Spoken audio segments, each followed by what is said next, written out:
12ஆம் வகுப்பு கணிதம் அலகு 10 சாதாரண வகைக்கெழு சமன்பாடுகள் பயிற்சி 10.5 முதல் கணக்கு பார்க்கலாம்.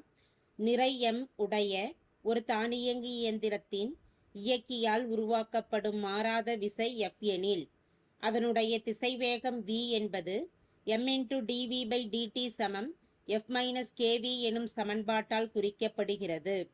k என்பது மாறிலியாகும்.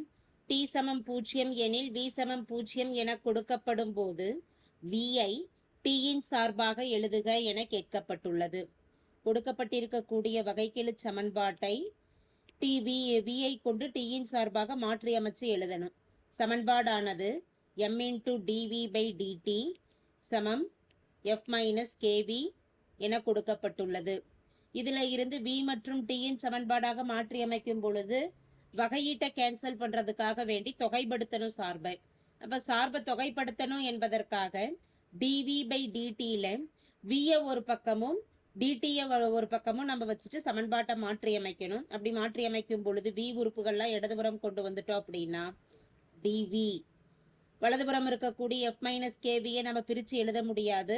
எனவே F-kv வலதுபுறம் இருக்கக்கூடியதை இடதுபுறம் கொண்டு வரப்ப வகுத்தல்ல எழுதிடலாம். அதே போல டிடிஏ வலதுபுறம் கொண்டு போறப்ப டிடி பெருக்கல்ல இருக்கக்கூடிய m வலதுபுறம் கொண்டு போயிட்டு வகுத்தல்ல dt/mன்னு எழுதலாம். இந்த வகையீட்டை கேன்சல் பண்றதுக்காக இருபுறமும் தொகைப்படுத்தலாம் சமன்பாட்டை. அப்படி தொகைப்படுத்திட்டோம்னா dv/F-kv சமம் இன்டகிரல் dt/mன்னு எழுதிக்கலாம். m என்பது மாறிலி மதிப்பு 1/m வெளியில் எடுத்துடலாம். அதே போல இடதுபுறம் இருக்கக்கூடிய உறுப்புல dv/F-kvன்னு இருக்கு. மேக்சிமம் இது போல பின்னத்துல இருந்ததுன்னா மடக்கையை கொண்டு, அதாவது லாக்னு 1/x வகை தொகையீட்டு மதிப்பானது லாக் x ஆகும். இப்ப லாக் xங்கிற அமைப்புல இதை மாற்றி அமைக்க முடியுமான்னு பார்க்கணும். அப்படி மாற்றி அமைக்கிறோம் அப்படின்னா பகுதியில இருக்கக்கூடிய F-kv வகையீட்டு மதிப்பானது நமக்கு தொகுதியில இருக்கணும். F-kv வகையீட்டு மதிப்பு f வகைப்படுத்திட்டோம்னா 0 ஆயிடும். வியை கொண்டு வகைப்படுத்தும் பொழுது மதிப்பு 1 பெருக்கல் -k எனும் பொழுது மதிப்பு -k ஆகும். எனவே இன்டகிரல் அந்த -kவால நம்ம என்ன செய்யலாம்னா இருபுறமும் பெருக்கலாம். இருபுறமும் பெருக்கும் பொழுது இடதுபுறம் -k × dv/F-kv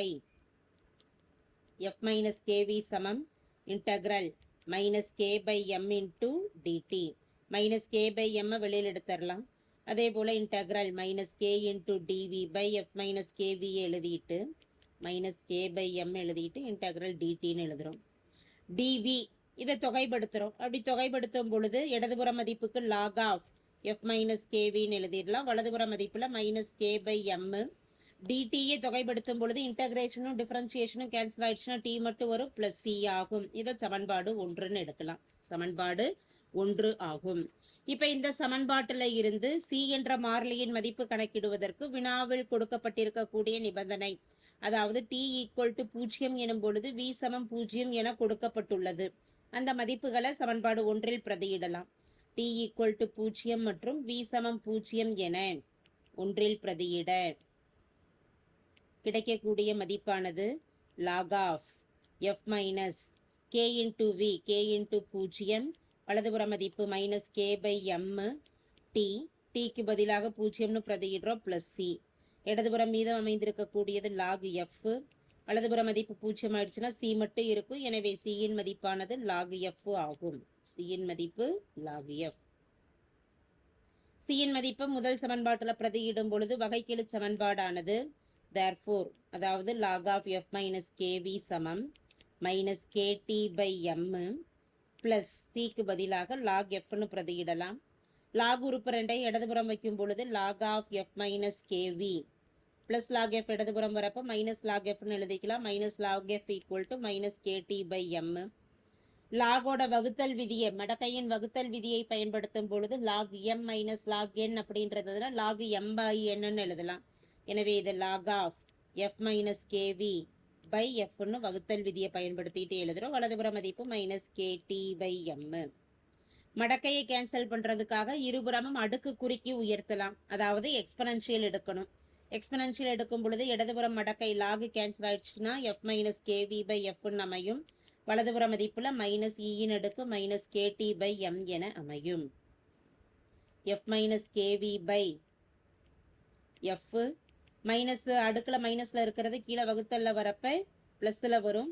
எனவே மதிப்பானது இங்கே plus e power minus KT by m 1 by e power KT by எம்முன்னு எழுதிடலாம். இதில் e power KT by m இடதுபுறம் வகுத்தலில் இருக்கிறது இடதுபுறம் வரப்போ பெருக்கல்ல வந்ததுன்னா e power KT by m பெருக்கல் எஃப் மைனஸ் கேவி சமம் 1 பெருக்கல் எஃப் எனும் பொழுது மதிப்பு எஃப். எனவே எஃப்பின் மதிப்பானது இ பவர் கேடி பை எம்மு பெருக்கல் எஃப் மைனஸ் கேவி ஆகும்.